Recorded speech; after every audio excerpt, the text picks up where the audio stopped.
Rick Tocchet was not happy with 3-4 Canucks last night after their loss to the Vegas Golden Knights. So who is he calling out? We're going to get into it right now. It's Begsy and it's Bhawan, and you're listening to Locked On Canucks.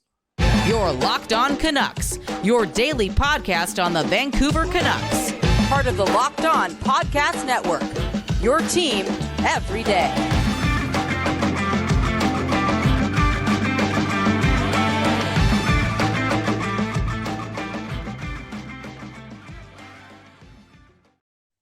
And thanks for hitting the play button on today's episode of Locked On Canucks, your team every day. My name is Trevor Beggs, Canucks writer and part-time credentialed media member for Daily Hive Vancouver.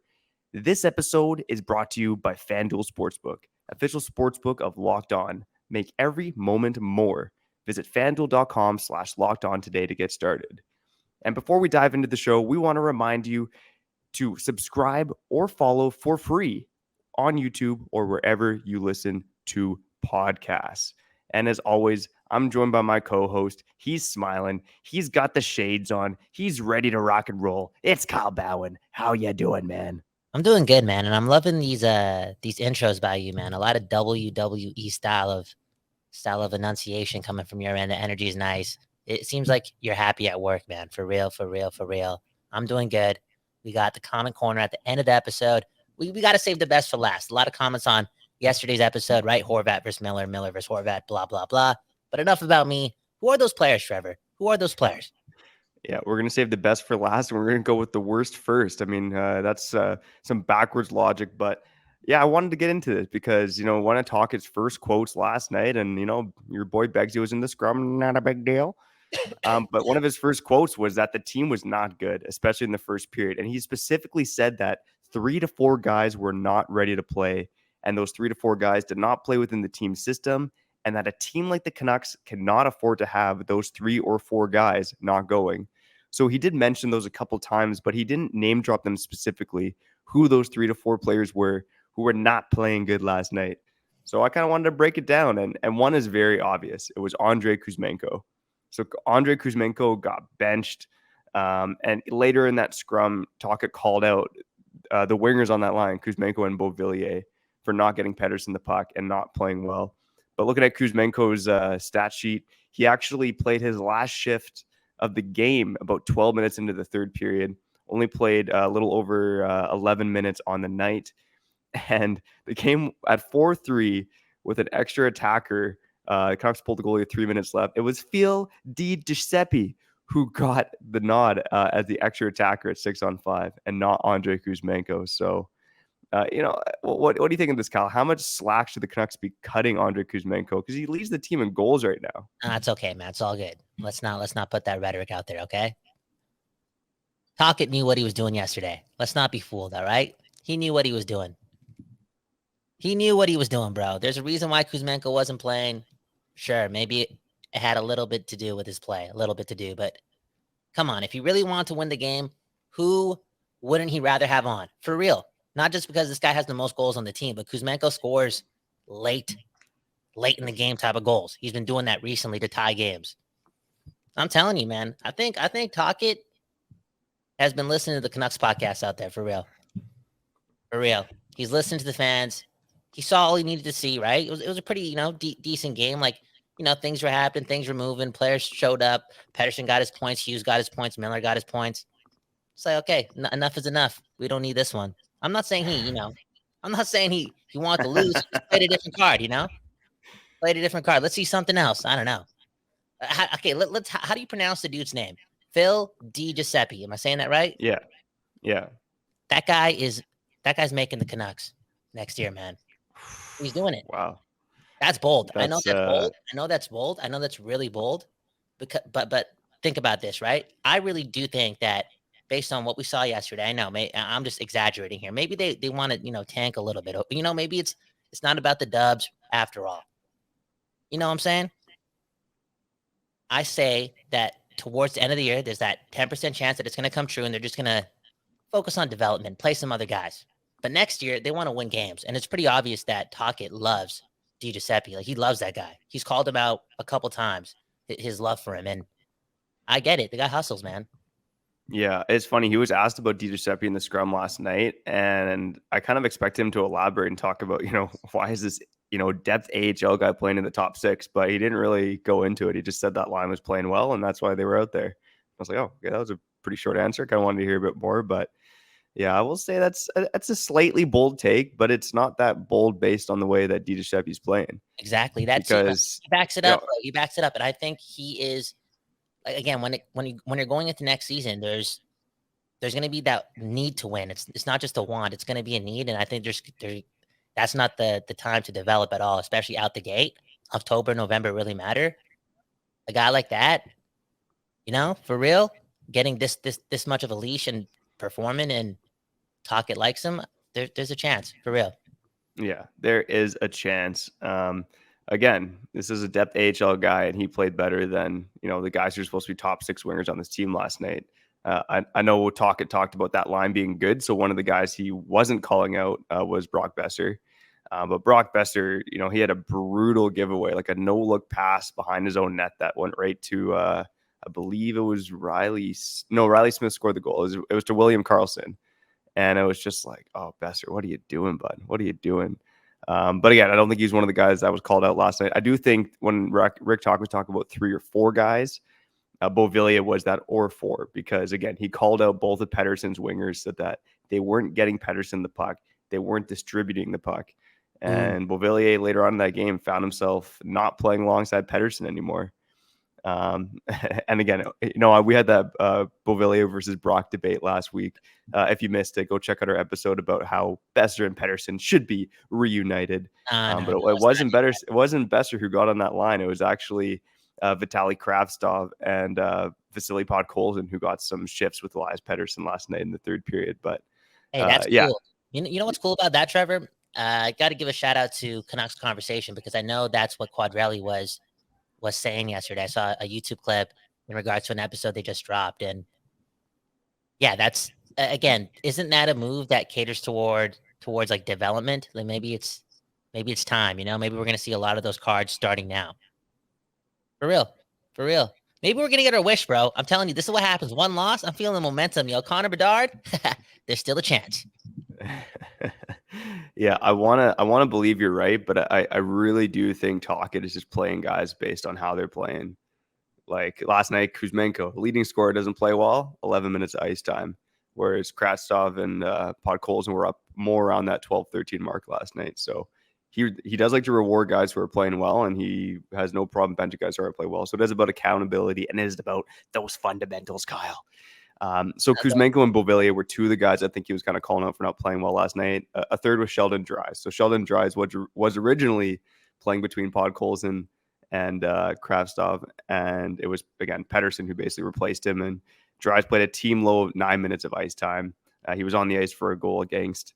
Again, this is our Marcus Granlund of the Week award winner last week. So he's just a guy. He's doing some things, but he's just a guy. Trevor, man, okay, you and I, host of Locked On Canucks every day, right? You and I are just those guys as well, man. You continue to just call out Sheldon Dries, right? I'm trying to get this guy paid, not by the Canucks, but by someone else.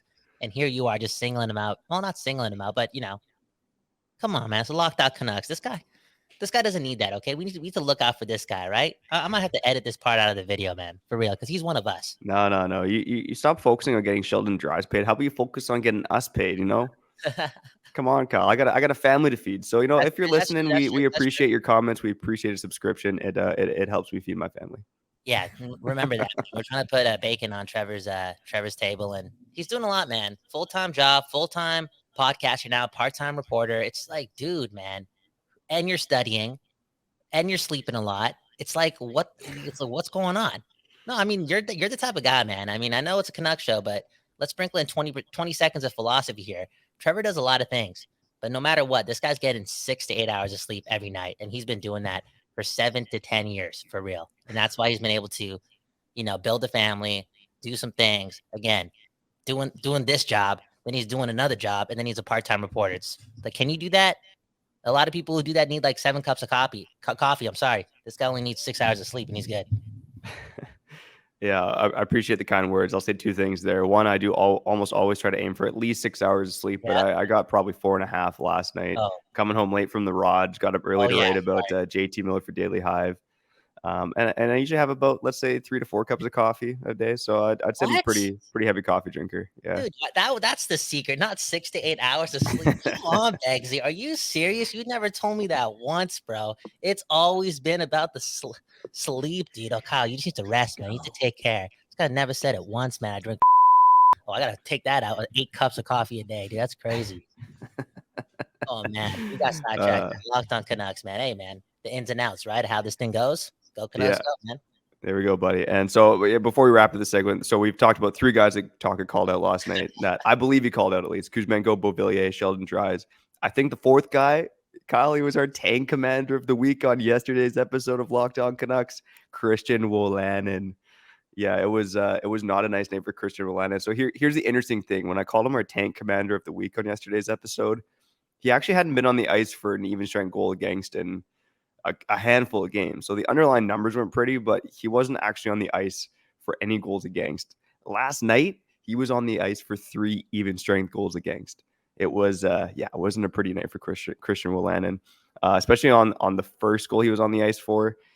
He fumbled the puck behind the net when Burrows passed it to him, ended up turning it over, and later in that shift, the Vegas Golden Knights end up scoring. So yeah, it was an ugly night for a tank commander of the week. So yeah, thank you, Christian Wolanin. I know he's just trying to help the Canucks draft odds, and fans appreciate that.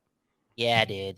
I guess you were right on that, man. I thought you were just being way too harsh on him. I thought it was just, one bad weekend. Okay. You know what happens, man. The season's kind of over. They're going to California. Things happen, Like, you could predict a Saturday, a bad performance in LA, right? For real. For real. After all, we're just, it's the human beings first, athletes second, right? You know what I'm saying? LA, things happen. He had a bad day. You called him out like crazy yesterday. I'm thinking, you know what? He's not the worst, but he'll pick it up, right? He needs a new contract. He's been a journeyman, blah, blah, blah. But yeah, boom, boom, boom. He just can't pick it up. And it wasn't just a bad weekend. Now we're seeing the habits of maybe why he hasn't been able to do it in the NHL level, for real. 100%. I do want to talk about another defenseman in our next segment. And part of the reason I want to talk about him is I saw him get a bit of hate online yesterday when I was scrolling through Twitter, and that's Ethan Bear. So I got to say, leave Ethan Bear alone. No, I can't say it. This is a family show. But before we get to that, I need to tell you that the midway point of the NBA season is here. And now is the perfect time to download FanDuel, America's #1 sportsbook, because new customers get a no-sweat first bet up to $1,000. That's bonus bets back if your first bet doesn't win. Just download the FanDuel Sportsbook app. It's safe, secure, and super easy to use. Then you can bet on everything from the money line to points scored to threes drained. So my Portland Trailblazers, they are falling out of it, but because the NBA's got that play-in bracket, they still got a chance. So right now, the last team, 10th overall in the West, is the Utah Jazz, and that's who the Trailblazers are playing tonight. I think they're going to bump the skid. They've lost 6 in a row, but they can't lose them all. So I would be putting some money on them tonight. And if I wanted to turn that into a parlay, I could do that with FanDuel because they offer same-game parlays. So don't miss the chance to get your no-sweat first bet up to $1,000 in bonus bets when you go to FanDuel.com/lockedon. That's FanDuel.com/lockedon to learn more. Make every moment more with FanDuel, an official sports betting partner of the NBA.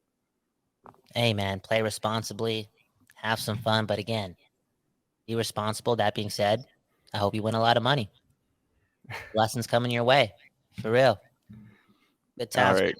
Good times. Locked on Canucks. Begsy Bhawan. Well, what's up? So Kyle, I haven't even told you about this, but I was tossing around a new segment idea, and I think I really lazily called it like a week ago when we were talking about Guillaume Brisebois' one-way deal for the second year of his contract. But I think a better name might be What the Canuck.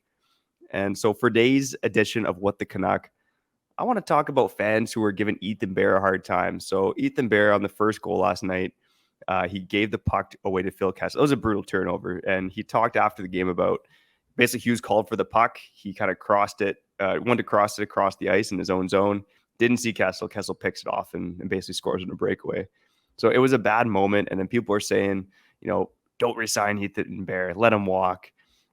And then JD Burke, friend of the show, I like JD a lot. He was talking about how the Canucks want to contend. Ethan Bear cannot be a top 4 defender. that has some merit, but there were some other comments that were just not nice about Ethan Bear. So I will say Bear talked post game last night about how difficult it is playing with the full shield. He said that it's hard to breathe, and basically guys can't hear him when he's yelling for the puck. And the dude's been through a lot, man. He just had facial fractures. He just had a concussion. The guy Yeah. just lost his dog unexpectedly. Oh, He man. just had a baby. Get off of Ethan Bear's back, man. Plays for the This guy Canucks. has been a fantastic addition to the Canucks.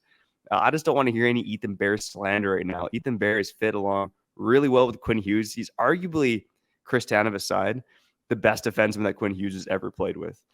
Those two are rocking it together. They can both skate. They can both get the puck out in transition. I like a lot of what Ethan Bear is bringing to the team. So, Kyle, maybe give me some of your thoughts on Ethan Bear, what you like about his game, and if you think the Canucks should resign him, what number would you be comfortable with if you were resigning Ethan Bear? Well, okay. So first of all, there's so many reasons why he may be struggling in the game of hockey right now, right? And I know he's an NHL player.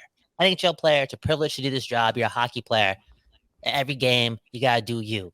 You gotta, be able to block out the noise and just do you. But hey, we're just human beings, and I'm sorry. When the games don't matter, the games don't matter. Okay, you know what I'm saying? It's harder for them to matter more than, again, you're dealing with injuries, dealing with loss of family, right? Because losing your dog, that would suck.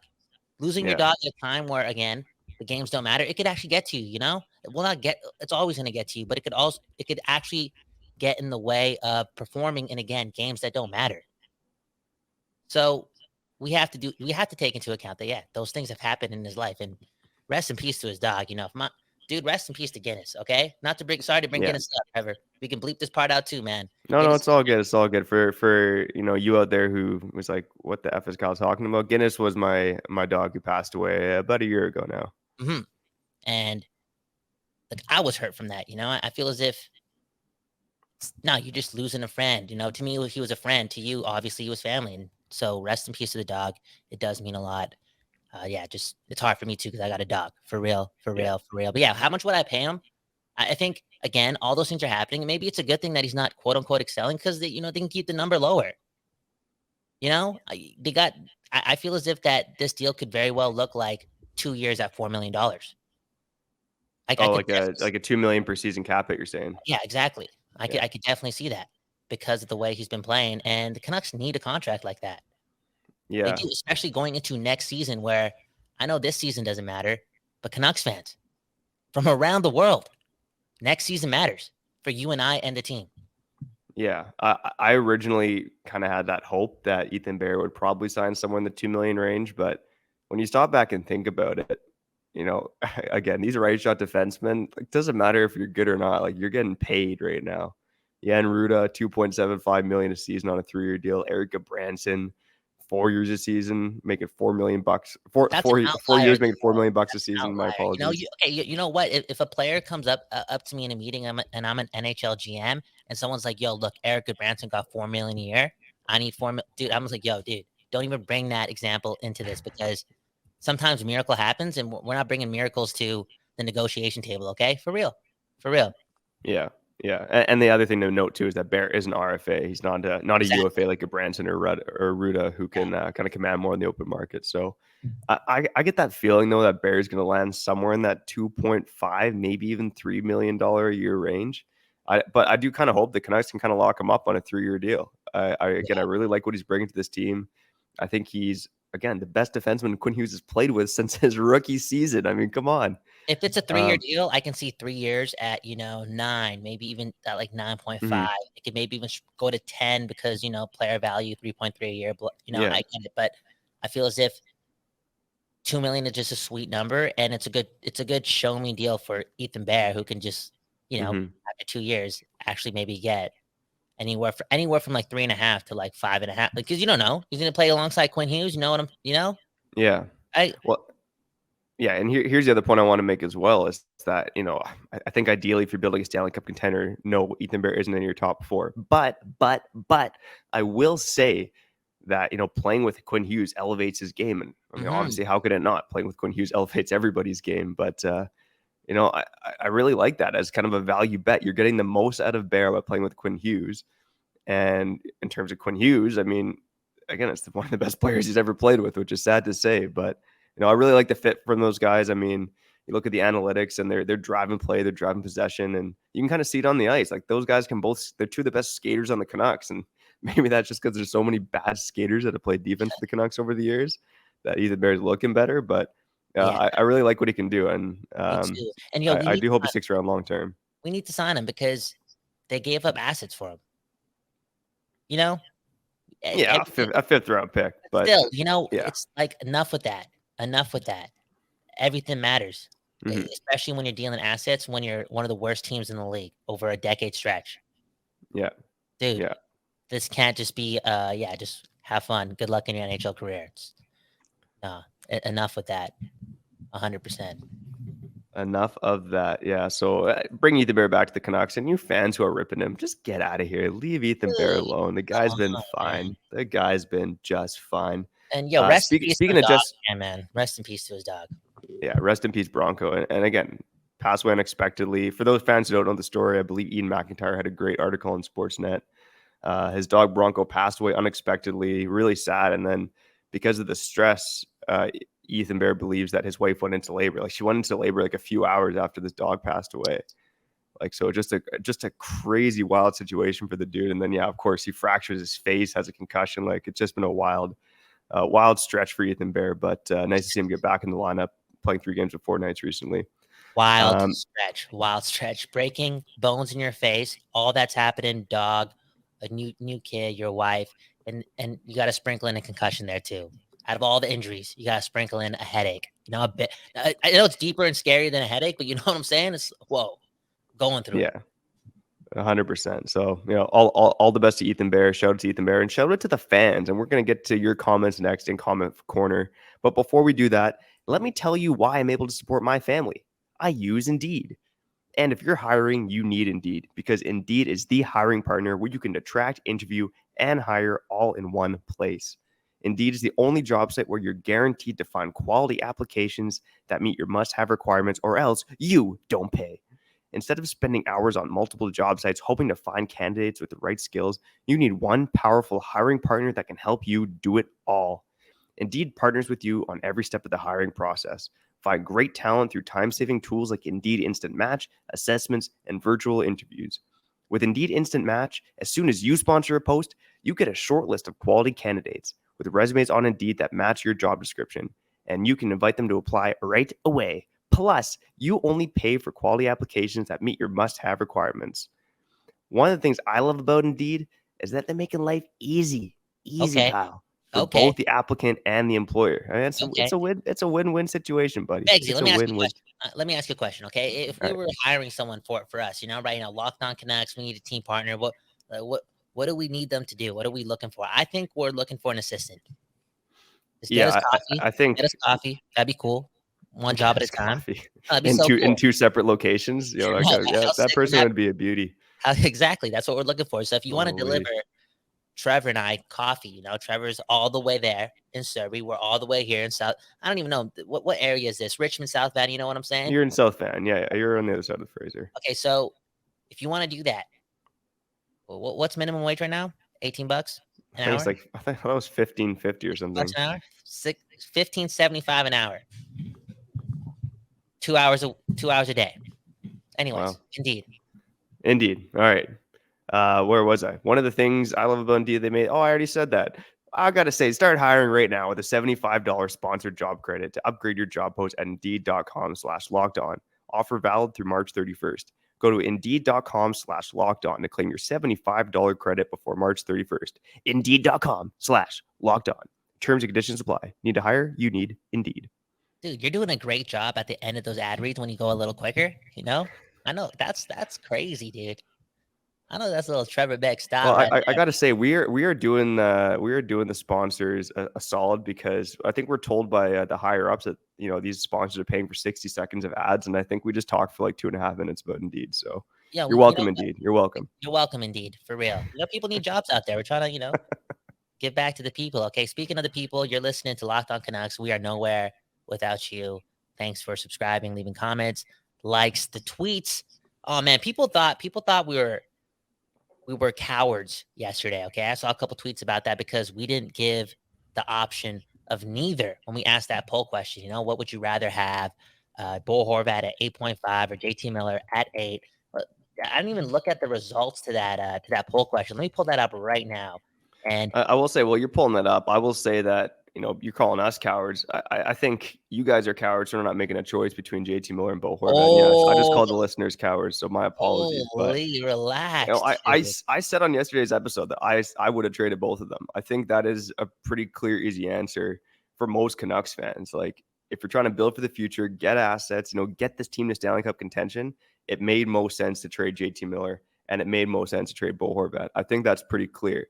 Now, again, the debate we had was not that. It was, did the Canucks make the right call in choosing JT Miller over Bo Horvat? I think that's a more interesting debate than just saying, oh, you should have traded both of them, because, yeah, come on, that makes sense. No, 100%. And I think, again, people are calling us cowards because we didn't give the option of neither as one of the answers, right? I get it. But dude, come on, we can't talk about neither. It's over. You know what I'm saying? It's over. Yeah. It's over. We got JT Miller. They got Bo Horvat. Okay, the questions, or the poll question is now done. 124 votes, and 75% voted for JT Miller at $8 million. So that's it. Yeah, I think we asked at a time that was advantageous for Miller as well. I think this might have been more interesting if Horvat was off tearing it up with the Islanders. I mean, right now, Horvat's on a bit of a slump. I mean, I don't know if you saw the box score yesterday, Kyle, but the New York Islanders beat the Toronto Maple Leafs 7-2. Bo Horvat led all forwards with over 22 minutes and did not register a single point. His team scored 7 goals. He led the forwards at ice time and did not register a point. Yeah, it's almost hard to believe, to be honest. But yeah, I saw your tweet, and you just wrote #JustSaying. It was Trevor, man. You're just turning into one of them. It's so cool. It's so cool to see it. Okay, let's go to the comments. We went to a tweet, same-ish, kind of. How about this person? This person said Miller hands down. I'm sorry, Horvat is $2 million overpaid. $2 million overpaid. I don't think it's. Come on, relax, buddy. Oh, I know. I would agree with I think based on market value, he's not. But I think when you think about his production, what he's really bringing, I would say Horvat is probably about a $6.5 million player. That makes sense to me. Yeah. Okay. And then we got this one right here from G Ellis. Miller is a better player easily. Horvat is like a dull robot. And I will say, Vancouver needs personality. It needs personality. This team needs a little bit of edge to them. They need characters here because next year means a lot. We need, obviously, wins matter more and success matters more, but sprinkle in a little bit of personality, and this switch for the city could come really quick. People could fall in love with what's going on with the Canucks if, again, they're winning games, and we're seeing Miller and Pedersen be themselves and be a little more confident with the wins. What is that going to lead to when it comes to their connection with the fans and what they're going to say? Quinn Hughes. How about Quinn Hughes? Come on, man. That guy's got a little bit of POS in him. That guy's one of the most confident people in the NHL right now. You saw that quote, right? You saw that quote? Thomas Drance tweeted it out. Something about, if you think I'm bad at defense, you're just not watching hockey, you idiot, you buffoon. Quinn Hughes is that guy. Demko again. For real, he's a confident guy. I don't think he's talking much right now because he made some bold statements at the beginning of the season, and he was, again, the worst goalie in the league. So it's, I feel like, be a little small right now, real, but, he's got personality. All in all, we don't need no robots being at the top of this team. The city don't need that. We've had a really tough time watching hockey for about 10 years, okay? For about 10 years. So when it all turns around, let's make a movie here. You know what I'm saying, bro? Let's make a movie. 100%. There's a lot of confident guys in the Canucks right now, which is nice to see. And you and I, we're a couple of confident guys too, which is why we're doing this here for Locked On Canucks. And I hope that you listening out there, you're just as confident as Kyle and I. And if you're not, that's okay. That's okay. You'll get there. Believe in yourself. And again, thanks for listening to this episode of Locked On Canucks, your team every day. Now make your second listen game to game, Locked On NHL. Every moment, every performance, every result. Locked On Game to Game covers every game from across Locked On NHL with local analysis that only Locked On can deliver. Follow Game to Game on Locked On NHL, available on YouTube and wherever you get podcasts. Any closing thoughts? Of course, Kyle? man. Closing thoughts. It's sunny outside. There's, Trevor, you and I, again, a lot of ups and downs. We have a responsibility here, right? To tell the truth, our version of the truth, be fans and whatnot. I'm not going to lie. It's hard being negative. It's hard, spending 30 minutes with you and just being negative. And I kind of liked today's flow. I like the energy. I feel it was more positive. And if you're watching this and you're a Canucks fan, just go enjoy the rest of your day. Feel grateful. Yeah. Live in the moment, right? Listen to some Bob Marley. I think there's a song called "The Sun Is Shining." Just listen to that. And I love you. That's all. That's all. Yeah. That's all I got to say. I love you. And I got to say, we love you. Thanks again for listening to Locked On Canucks. Your Locked On Canucks, your daily podcast on the Vancouver Canucks. Part of the Locked On Podcast Network, your team every day.